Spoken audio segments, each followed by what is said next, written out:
Thank you, Bart. First of all, I think the Spanish-Dutch rivalry should more be a collaboration than a competition. Just to say that. I want to tell you a little bit about gamification from the perspective of sports. Well, I'm a big fan of doing several kinds of sports, and actually this is one of them. And this is a picture I made in my hometown in Scheveningen, which is really Dutch, of course, that word. And occasionally we can get, although it's the North Sea and we got, this terrible country in front, which is called Britain. But although, that country is there, we still can get some decent waves. And, whenever there are waves in the North Sea, and I have time to go, of course, I'll be out in the sea surfing. And why am I telling you this? It's because I found this article in the newspaper the other day. It's in Dutch. It says "the perfect wave," and there's a quote in there, completely in Dutch, but I'll translate. So it's an interview being done by a surfer, in which he said, surfing is really hard. It's suffering. You swallow liters of seawater. You get pushed over. You get knocked back. Short. There's a lot of frustration in surfing. And although there is a lot of frustration, the moment you surf that first wave, the moment you're on that board and surfing your first wave, that moment is just terrific. That's euphoric. And if you look at, so there are these two emotions in that interview he did. And if you look at games, it's not actually that different. So gaming is actually mostly frustrating. Like if you look at this game, Angry Birds, we all know it. If you play this game, you probably will fail the first, if you try to attempt to do this level like 10 times, you probably fail the first 9 times. You have to kill all the pigs in that level. You probably just won't succeed doing that. I mean, they're almost all killed, but not, just not one of them is wearing that stupid helmet. And you get really frustrated, right? But that 10th time you do that level and you do succeed, I mean, that's amazing. That's euphoric. So that's really good, and that's the fun in games. So if you compare those two, games, sports, what are the similarities? What are the differences? So I looked up some definitions. There's one of a game by Salen and Zimmerman, which they say, a game is a system in which players compete in an artificial conflict defined by a set of rules that result in a quantifiable outcome. So a few words in there which are interesting. And I looked up the definition of sports, like sports in general as well, which said an activity involving physical exertion, so that's of course different, and skill that is governed by a set of rules or customs and often undertaken competitively. So there are a couple of words here which are pretty similar in games and sports, which is compete, comes back in both definitions, and set of rules. So that's interesting. So maybe on some level, it's the same. So if it's pretty similar, can you even ask this question? Can you gamify sports? Can you gamify a game? Is this even possible? Does it make sense? And in order to answer this question, we have to look at a part of this question, which is, can you gamify? And this is actually a question I use a lot when I sit down with my clients for new projects I'm doing, in which I'm telling them, please, finish this question with me. Don't, think about solutions yet, but let's try to formulate this question. And can you gamify actually means, can you motivate people through game-like experiences to perform certain behavior? So this is, if a client comes to me, they say, okay, yeah, I want to motivate a certain group of people, and I want to let them do things, I have a certain behavior in mind I want them to do. So, can you help us? So if you ask this question about sports, you would ask, can you gamify sports? Which means asking, can you motivate people through a game-like experience to sport more, start a sport, maybe get better, improve your skills for a certain sport? And to answer this question, we need to go back to the real basics of sports. So this is the case with this question if you talk about sports, but this is the case with any project. It's always super important to go back to the basics and really go back to the core activity which you're trying to change. So in case of sports, I think like running would be the bare minimum of most sports out there. So, maybe you can think of a couple of others, but I think running is pretty basic form of, well, it's not a sport, of course, but it's the basic activity of most sports. So, activity involving physical exertion, so that's running. So the question we could ask is, can you gamify running? Which means asking, can you motivate people through a game-like experience to run? And yes, of course you can. I mean, there are tons of examples out there already. I'm wearing the Nike Fuel Band, that's one of them. But these two examples I love, as well. Figure running, an example where you can draw images on a map by running. It's awesome. Zombies Run is great as well. You run with your headphones in, and you have to run fast enough, otherwise zombies are going to chase you. So yes, these examples are already here. So can you gamify running? That's a yes for sure. But these are all like super digital solutions, like really tech solutions. So just a question to you all, like, can you come up with a solution which is like super analog, but also is a solution to this question? Does anyone have an idea? Just shout whatever you think, could be an analog solution to this question.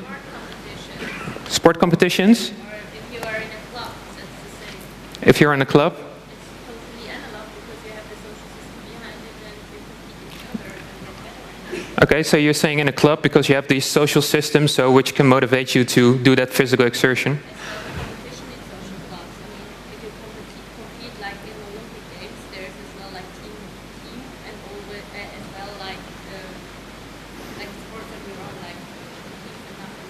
Okay, thank you. She was talking about, let me tell you about being in a club and the fact that it's competitively because you have this social layer, you're competing with your friends. But I was thinking even way simpler than this. Maybe this is a solution for gamification of running. Soccer. I mean, soccer is a game. This is being proposed before by other. It's not my idea, but it's being proposed before by other gamification experts. But soccer, could be seen as the gamification of running. I mean, it's a system, a set of rules, super analog, but apparently it motivates people to run. So yeah, maybe this is a solution as well. So I was thinking, if soccer is maybe the gamification of running, is there also a solution to this? Like, is there a gamification of soccer as well? So I was looking online, and I found several.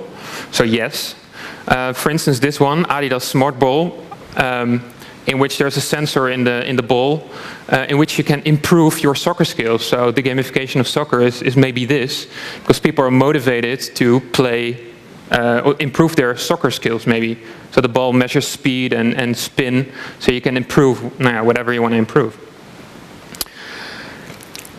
So can you gamify sports? Yep, I think you can. But the other question, which is extremely important, is should you gamify sports or not? Or should you gamify, or not, depending on what you're working on? And this is maybe a bit of a strange question to ask, especially here, because, every one of us said, gamification is terrific and use it. Well, there are some cases probably where you shouldn't use it. And I'm going to explain you with a case I've been working on myself, which is for kiteboarding. So there was this company from the States coming to me, and they said, well, Thijs, can you help us with the following? We want to build a product in which we are motivating kiteboarders to improve their kiteboarding skills. I said, of course, yes, please. That's an awesome product to work on, so yes, please. But I said to them as well, I got several questions before we even begin. First one being, do you want people, so kiteboarders, do you as a company want kiteboarders to be doing this more often? Which is like a trivial question. Of course you want to have more people doing something more often.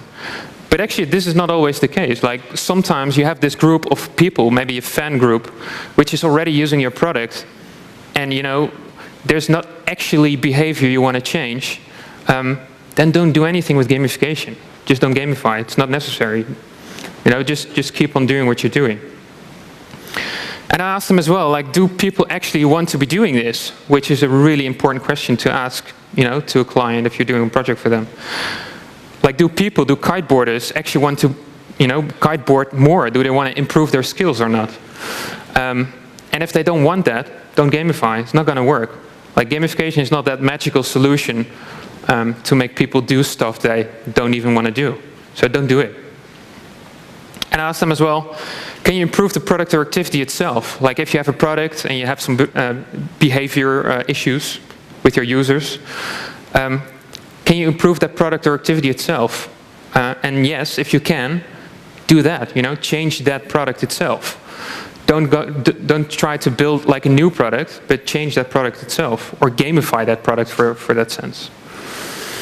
But they could not really improve kiteboarding itself. Yeah, of course you can improve gears and material, but it doesn't necessarily mean that skills are being improved for kiteboarders. So no, so they had to gamify an awesome new product, which was cool. So let me show you what that product is.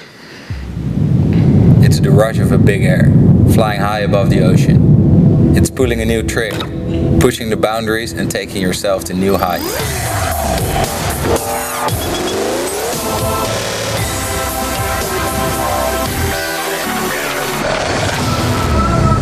Introducing the Woo, a kiteboarding performance tracker to take your riding to the next level.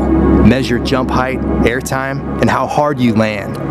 Challenge friends around the world and see how you compare against the pros with the Woo Kite app. Let's take kiteboarding to the next level. So what this product does is, what the company does is they build a sensor. You put this sensor on your kiteboard, you go out for a session, you come back to the beach, you synchronize that sensor with your smartphone, and you get all these awesome statistics. So you get, if you look at your smartphone, you get these session details on what you just did, such as highest jump, airtime, you get G-force for your landing, you get total airtime you did, and you can share these sessions. So this is actually the first time for kiteboarders they can really share statistics on what they did. So there's this community of kiteboarders right now which are sharing their sessions towards each other. Friends can see from other friends what they did, but you can also follow professional kiteboarders and see where they go and what they do. And I wasn't really fond of this in the beginning, but we implemented a leaderboard also on spot level in order to see who's doing best at which spots, which apparently works really well for this kiteboarding community, because they always used to brag about the highest jump, and now they can actually measure it. So it kind of works for them really well. So currently this product is already a while on the market, and sessions have been recorded in many places around the world. It's a company from the States, so many sessions have been recorded there as well. But in Europe as well, and close to here, people are definitely using the Woo as well in order to record their sessions. So, can you motivate kiteboarders to improve their skills? Yes, I think we did. We don't have really hard data on that, but I think we can definitely do that because we can already see that people are trying to jump higher than they did before. So they're competing against themselves. So they're really trying to improve, to do better constantly. But we did not only do this, like not only improving their skills. I think we did more because of this product, kiteboarders are kiting more often. They're exploring more kite spots, which is really important, because normally they would just go to their own spot, which they know. But now, because of the Woo, they can really go out to different spots, learn about those spots, see what the wind does at those spots, etc., etc. And they get in touch with other kiteboarders. The kiteboarding community is quite a strong community, but really on a local level. And right now, they can also talk and experience their sessions with kiteboarders from other spots, so they can learn from each other. So can you gamify sports? Yes. Should you gamify or not? I think that depends. So there are a couple of things I want to add as a takeaway.